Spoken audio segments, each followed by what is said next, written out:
Recording by Paul Adams. The Art of Public Speaking by Dale Carnegie and Joseph Berg Esenwein. Chapter 30. After Dinner and Other Occasional Speaking. Quote, "The perception of the ludicrous is a pledge of sanity." Unquote. Ralph Waldo Emerson, Essays. Quote, "And let him be sure to leave other men their turns to speak." Unquote. Francis Bacon, Essay on Civil and Moral Discourse. Perhaps the most brilliant and certainly the most entertaining of all speeches are those delivered on after dinner and other special occasions. The air of well-fed content in the former and of expectancy well primed in the latter furnishes an audience which, though not readily won, is prepared for the best, while the speaker himself is pretty sure to have been chosen for his gifts of oratory. The first essential of good occasional speaking is to study the occasion. Precisely what is the object of the meeting? How important is the occasion to the audience? How large will the audience be? What sort of people are they? How large is the auditorium? Who selects the speaker's themes? Who else is to speak? What are they to speak about? Precisely how long am I to speak? Who speaks before I do and who follows? If you want to hit the nail on the head, ask such questions as these. Footnote, see also page 205. No occasional address can succeed unless it fits the occasion to a T. Many prominent men have lost prestige because they were too careless or too busy or too self-confident to respect the occasion and the audience by learning the exact conditions under which they were to speak. Leaving too much to the moment is taking a long chance and generally means a less effective speech, if not a failure. Suitability is the big thing in an occasional speech. When Mark Twain addressed the Army of the Tennessean Reunion at Chicago in 1877, he responded to the toast, "The Babies." Two things in the after-dinner speech are remarkable: the bright introduction, by which he subtly claimed the interest of all, and the humorous use of military terms throughout. Quote, "Mr. Chairman and gentlemen, the babies. Now that's something like. We haven't all had the good fortune to be ladies. We have not all been generals or poets or statesmen. But when the toast works down to the babies, we stand on common ground, for we've all been babies. It is a shame that for 1,000 years the world's banquets have utterly ignored the baby, as if he didn't amount to anything. If you, gentlemen, will stop and think a minute, if you will go back 50 or 100 years to your early married life and recontemplate your first baby, you will remember that he amounted to a good deal, and even something over." Unquote. Quote, "As a vessel is known by the sound, whether it be cracked or not," said Demosthenes, "so men are proved by their speeches, whether they be wise or foolish." Unquote. Surely the occasional address furnishes a severe test of a speaker's wisdom. To be trivial on a serious occasion, to be funereal at a banquet, to be long-winded ever, these are the marks of nonsense. Some imprudent souls seem to select the most friendly of after-dinner occasions for the explosion of a bombshell of dispute. Around the dinner table, it is the custom of even political enemies to bury their hatchets anywhere rather than in some convenient skull.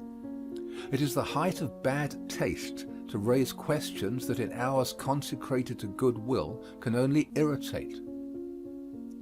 Occasional speeches offer good chances for humor, particularly the funny story, for humor with a genuine point is not trivial. But do not spin a whole skein of humorous yarns with no more connection than the inane and threadbare, "and that reminds me." An anecdote without bearing may be funny, but one less funny that fits theme and occasion is far preferable. There is no way, short of sheer power of speech, that so surely leads to the heart of an audience as rich, appropriate humor. The scattered diners in a great banqueting hall, the after-dinner lethargy, the anxiety over approaching last train time, the overfull list of overfull speakers, all throw out a challenge to the speaker to do his best to win an interested hearing. And when success does come, it is usually due to a happy mixture of seriousness and humour, for humour alone rarely scores so heavily as the two combined, while the utterly grave speech never does on such occasions. If there is one place more than another where second-hand opinions and platitudes are unwelcome, it is in the after-dinner speech. Whether you are toastmaster or the last speaker to try to hold the waning crowd at midnight, be as original as you can.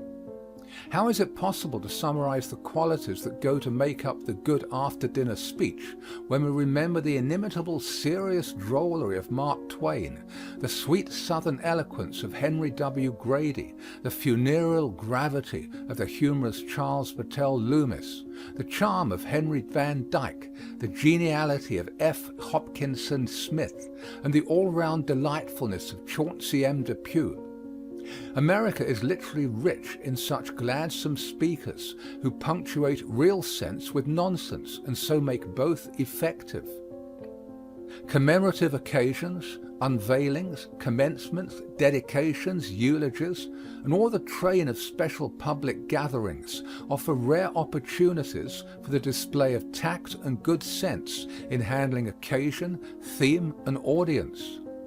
When to be dignified and when colloquial, when to soar and when to ramble arm in arm with your hearers, when to flame and when to soothe, when to instruct and when to amuse. In a word, the whole matter of appropriateness must constantly be in mind lest you write your speech on water.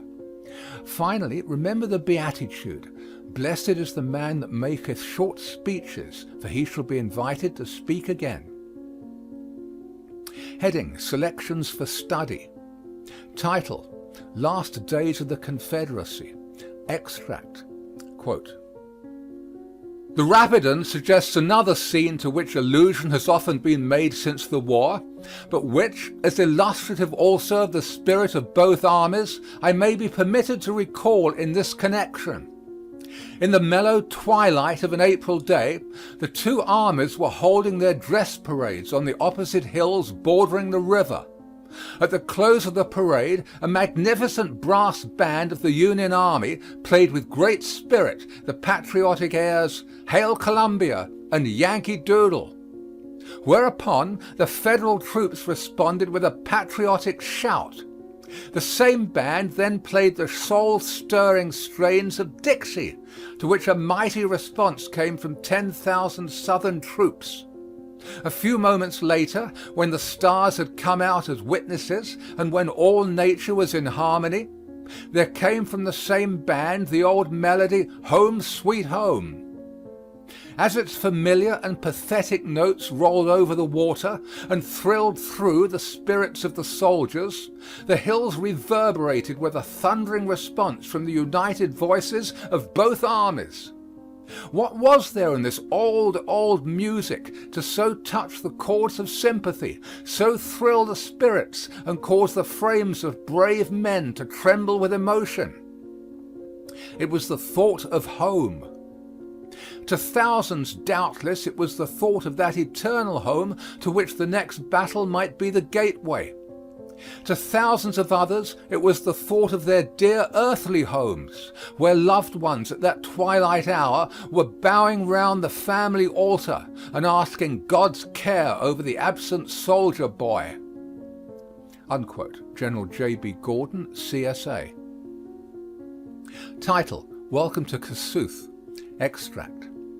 Quote, "Let me ask you to imagine that the contest in which the United States asserted their independence of Great Britain had been unsuccessful, that our armies, through treason or a league of tyrants against us, had been broken and scattered, that the great men who led them and who swayed our councils, our Washington, our Franklin, and the venerable President of the American Congress, had been driven forth as exiles.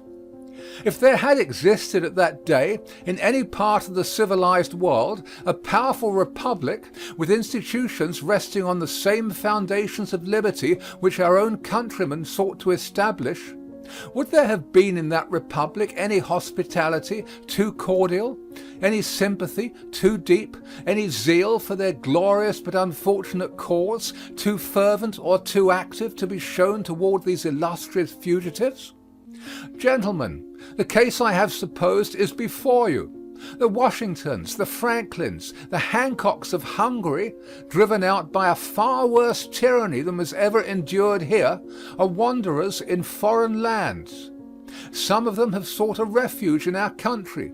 One sits with this company, our guest tonight, and we must measure the duty we owe them by the same standard which we would have had history apply if our ancestors had met with a fate like theirs. Unquote. William Cullen Bryant. Title: The Influence of Universities. Extract. Quote, "When the excitement of party warfare presses dangerously near our national safeguards, I would have the intelligent conservatism of our universities and colleges warn the contestants in impressive tones against the perils of a breach impossible to repair. When popular discontent and passion are stimulated by the arts of designing partisans to a pitch perilously near to class hatred or sectional anger, I would have our universities and colleges sound the alarm in the name of American brotherhood and fraternal dependence. When the attempt is made to delude the people into the belief that their suffrages can change the operation of national laws, I would have our universities and colleges proclaim that those laws are inexorable and far removed from political control. When selfish interest seeks undue private benefits through governmental aid and public places are claimed as rewards of party service, I would have our universities and colleges persuade the people to a relinquishment of the demand for party spoils and exhort them to a disinterested and patriotic love of their government, whose unperverted operation secures to every citizen his just share of the safety and prosperity it holds in store for all. I would have the influence of these institutions on the side of religion and morality. I would have those they send out among the people not ashamed to acknowledge God and to proclaim His interposition in the affairs of men, enjoining such obedience to His laws as makes manifest the path of national perpetuity and prosperity." Unquote. Grover Cleveland, delivered at the Princeton Sesquicentennial, 1896. Title: Eulogy of Garfield. Extract. Quote, "Great in life, he was surpassingly great in death. For no cause, in the very frenzy of wantonness and wickedness, by the red hand of murder, he was thrust from the full tide of this world's interest, from its hopes, its aspirations, its victories, into the visible presence of death, and he did not quail. Not alone for the one short moment in which, stunned and dazed, he could give up life, hardly aware of its relinquishment, but through days of deadly languor, through weeks of agony that was not less agony because silently borne, with clear sight and calm courage, he looked into his open grave. What blight and ruin met his anguished eyes, whose lips may tell what brilliant broken plans, what baffled high ambitions, what sundering of strong, warm manhood's friendships, what bitter rending of sweet household ties. Behind him a proud, expectant nation, a great host of sustaining friends, a cherished and happy mother, wearing the full, rich honors of her early toil and tears, the wife of his youth, whose whole life lay in his, the little boys not yet emerged from childhood's day of frolic, the fair young daughter, the sturdy sons just springing into closest companionship, claiming every day and every day rewarding a father's love and care. And in his heart the eager, rejoicing power to meet all demand. Before him desolation and great darkness, and his soul was not shaken. His countrymen were thrilled with instant, profound, and universal sympathy. Masterful in his mortal weakness, he became the center of a nation's love, enshrined in the prayers of a world. But all the love and all the sympathy could not share with him his suffering. He trod the winepress alone. With unfaltering front, he faced death. With unfailing tenderness, he took leave of life. Above the demoniac hiss of the assassin's bullet, he heard the voice of God. With simple resignation, he bowed to the divine decree. James G. Blaine delivered at the memorial service held by the U.S. Senate and House of Representatives. Title: Eulogy of Lee. Extract. At the bottom of all true heroism is unselfishness. Its crowning expression is sacrifice. The world is suspicious of vaunted heroes, but when the true hero has come, and we know that here he is in verity, how the hearts of men leap forth to greet him. How worshipfully we welcome God's noblest work, the strong, honest, fearless, upright man. In Robert Lee was such a hero vouchsafed to us and to mankind, and whether we behold him declining command of the Federal Army to fight the battles and share the miseries of his own people, proclaiming on the heights in front of Gettysburg that the fault of the disaster was his own, leading charges in the crisis of combat, walking under the yoke of conquest without a murmur of complaint, or refusing fortune to come here and train the youth of his country in the paths of duty, he is ever the same meek, grand, self-sacrificing spirit. Here he exhibited qualities not less worthy and heroic than those displayed on the broad and open theater of conflict, when the eyes of nations watched his every action. Here, in the calm repose of civil and domestic duties, and in the trying routine of incessant tasks, he lived a life as high as when, day by day, he marshaled and led his thin and wasting lines, and slept by night upon the field that was to be drenched again in blood upon the morrow. And now he has vanished from us forever. And is this all that is left of him, this handful of dust beneath the marble stone? No, the ages answer as they rise from the gulfs of time, where lie the wrecks of kingdoms and estates, holding up in their hands as their only trophies the names of those who have wrought for man in the love and fear of God and in love, unfearing for their fellow men. No, the present answers, bending by his tomb. No, the future answers as the breath of the morning fans its radiant brow, and its soul drinks in sweet inspirations from the lovely life of Lee. No, methinks the very heavens echo as melt into their depths the words of reverent love that voice the hearts of men to the tingling stars. Come we then today in loyal love to sanctify our memories, to purify our hopes, to make strong all good intent by communion with the spirit of him who, being dead, yet speaketh. Come, child, in thy spotless innocence. Come, woman, in thy purity. Come, youth, in thy prime. Come, manhood, in thy strength. Come, age, in thy ripe wisdom. Come, citizen, come, soldier, let us strew the roses and lilies of June around his tomb, for he, like them, exhaled in his life nature's beneficence, and the grave has consecrated that life and given it to us all. Let us crown his tomb with the oak, the emblem of his strength, and, with the laurel, the emblem of his glory. And let these guns, whose voices he knew of old, awake the echoes of the mountains, that nature herself may join in his solemn requiem. Come, for here he rests, and on this green bank, by this fair stream, we set today a votive stone, that memory may his deeds redeem when, like our sires, our sons are gone. Unquote. John Warwick Daniel, on the unveiling of Lee's statue at Washington and Lee University, Lexington, Virginia, 1883. Questions and exercises. 1. Why should humor find a place in after-dinner speaking? 2. Briefly give your impressions of any notable after-dinner address that you have heard. 3. Briefly outline an imaginary occasion of any sort and give 3 subjects appropriate for addresses. 4. Deliver one such address, not to exceed 10 minutes in length. 5. What proportion of emotional ideas do you find in the extracts given in this chapter? 6.